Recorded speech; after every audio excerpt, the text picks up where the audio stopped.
السلام عليكم ورحمة الله وبركاته أعزائي المشاهدين، أهلا ومرحبا بكم في قناتكم تامر أبو المعاطي وممنوع من العرض. فيلم الليلة فيلم أنا. فعلى فكرة اسم فيلم أنا ده اتكرر كتير أوي في أفلام كتير أوي، أول ما نسمع عنها يعني هتلاقوه عندي في كذا فيلم قبل كده. الفيلم ده فيلم أنا، يحكي عن قصة نجلاء فتحي، طالبة في الثانوية العامة من اسره فقيره، يمكن مش مستوى الفقر، لا ده اقل بكتير قوي قوي من مستوى الفقر. ومع تحيه كاريوكا هتيجي في يوم راجعه من المدرسه، هيخبطها واحد بالعربيه، انسان مستهدف الشهر اللي هو محمود عبد العزيز، صاحب جاه ومال وسلطان وعنده فلوس كتير جدا.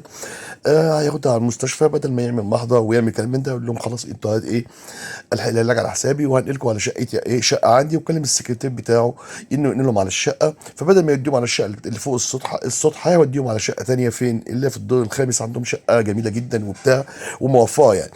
هيشوفوا الشقه طبعا، هيتهبلوا بالشقه وهيكونوا يعني في قمه السعاده بيها. هينضف الشقه ويناموا، هيفاجئوا بيه ده هو داخل بالليل في الشقه ومعاه واحده ست. هيقوموا هيتصدموا من الموقف طبعا، ويعني هو هيكلم السكرتير بتاعه، انت ازاي تقول هنا، انا قايل لك على الشقه اللي فوق السطح، انا مش عارف ايه.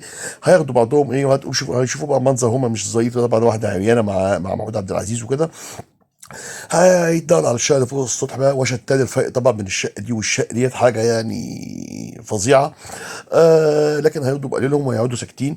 هو هيأنبوا بقى ضميره بعد كده، ويجي يقول لك لا انا عايز انزلهم تاني. هي مش حته بقى هيأنبوا ضميره، وحته ان هو عاجباه نجلاء فتحي يعني، نفسه فيها يعني. فالمهم هيروح لها تاني على السطح ويقول لها حقك عليا وبتاع، ويعمل لها عقد للشقه، عقد ايجار، وانه خد الاجره مسبقا وكلام من ده، ويخلي السكرتير بتاعه يقول له ينزلهم تحت. ده قريبها ابن عمها، انسان متواضع جدا وغلبان، شغال محاسب في جريده، ونفسه يبقى محارب كبير وكده، ويعني يبقى له شأن يعني. محمود عبد العزيز هيحاول يتقرب بقى ليهم اكتر، يمين وشمال. هياخدهم بقى بتبدا بقى قصه الفسح والعزومات والانبهار، وينبهروا بالجو الجميل بتاعهم. هنشوف هنا لقطه جميله قوي بقى، كاريوكا قمه يعني الحزن عن الماضي، وانها بتتكلم بقى ان ابوها يعني عاشت في عيشه ماساه، واول مره وشربت شمبانيا مع محمود عبد العزيز، فهي كانت في حاله سكر يعني. فيعني بتسخر من الماضي واللي كانت عايشاه، وان الحياه اللي هي جديده ديت حياه ممتازه بالنسبه لها، وحياه ويا رب يكون من حدك ومن نصيبك وكده. دايما محمود عبد العزيز كان دايما بيربطه في حلم كده يخرب المصنع، هو عنده مصنع قافله مش عايز يفتحه. بيجي له حكايه كشكل كابوس يعني، حلم كابوس. هيحاول يتقرب بقى من نجلاء فتحي، ويتقرب منها يمين وشمال، والعزومات هتكتر وكلام من ده. لغايه لما يجي في يوم هياخدها معاه، هتسكر منه فعلا في يوم اللي هي لوحدها، طبعا امها مش معاها في المره ديت. هياخدها على شقة عنده، لكن مش هيعمل معاها حاجة في الأول لغاية لما تفوق، وبعدين تقعد معاه شوية. فبعدين على ما تفوق بقى يجي يحاول يتعدى عليها. يعني هتسيبه وتطلع بتجري، هيسخن منها ويشتم انت فاكر نفسك مين، انت مش انت ولا حاجة.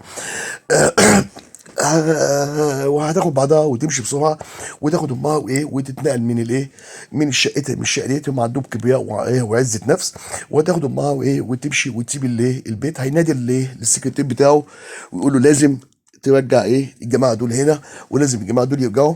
محمود عبد العزيز نفسه هيتنيه يسال ويتقص، ويخلي السكرتير بتاعه برضه نفس الكلام يسال ويتقص. يعرف ان هم اهو قعدوا عند ابن عمهم في البيت الصغير ده، وهشوف الجواب اللي هي سايبه له. يعني بتقول له فيك انا حبيتك، لكن انت انسان مستهتر وكده. في اللحظه ديت تكون ابن عمها يكون كبر وبقى حاجه كبيره بقى، وبقى يعني قالوا من صفه محاسب لصفه محارب. في نفس الوقت هيكون محمود عبد العزيز هيغير رايه طبعا فيها، يعرف انها بنت شريفه، هيروح يطلب ايديها من امها. هيتقابل بقى هنا محمود عبد العزيز وابن عمها. لكن هي هتفضل هتفضل محمود عبد العزيز وهتتجوزه، الجميع هيعتقد ان الفيلم خلص على كده خلاص، ان الحياه بامبي والعيش والبطل والبطل اتجوزهم وهيعيشوا حياتهم سعيده وكل حاجه. لكن لا، لسه احداث الفيلم ما انتهتش. هي دايما تقول له لا انت بطل الخمره، ولازم تبقى انسان صالح وتفتح المصنع. كلمه المصنع دي بتجننه جدا جدا جدا. اتاري بقى هنعرف هنا العقده فين. العقده ان هو كان طفل صغير، كان ابوه عنده صاحب المصنع، وهو كان طفل صغير وداخل يلعب في المصنع شويه كده في الالات والمعدات، مما تسبب ان الاله الكبس كبست على والده توفى. كانت هي دي عقده الفيلم، او هي العقده اللي عند البطل هنا. ده والده هو الغصب عنه طفل بيلعب في الحاجات دي، فبسبب كده قفل المصنع ده ومش عايز يفتحه نهائي. هي هتكون حامل بقى خلاص منه. هيتعدى عليها، هيتحاول يضربها عشان خاطر بتقول له انت انسان عاطل وبالوراثه، وانت مش عارف وانت وهتشوفوا ده لسه برضه عايز يستمر في حياه في حياه الخمر وحياه حياه البذخ اللي هو عايش فيها. لازم تبطل الخمره، لازم تفتح مصنعك، لازم تفتح مش عارف ايه. هيكون ابن عمها داخل عليهم، هتحصل مشاده من الاثنين، هتقع من على السلم، للاسف الشديد الجنين اللي في بطنها هيسقط منها. وتكون ده دي بدايه يعني هيعرف متاكد جدا بما ان هو السبب في ان الجنين مات. هي هتكرهه. هيروح يطلب ايديها من امها تاني ويقول لها انا عايز بنتك وانا هبقى انسان كويس. طبعا هي مش هتصدق الكلام ده، هيقول لها طب تعالي شوفي. هيفتح المصنع ويعيش حياه جديده. وهو دي نهايه الفيلم، نهايه سعيده من الاثنين. شكرا لكم جزيلا.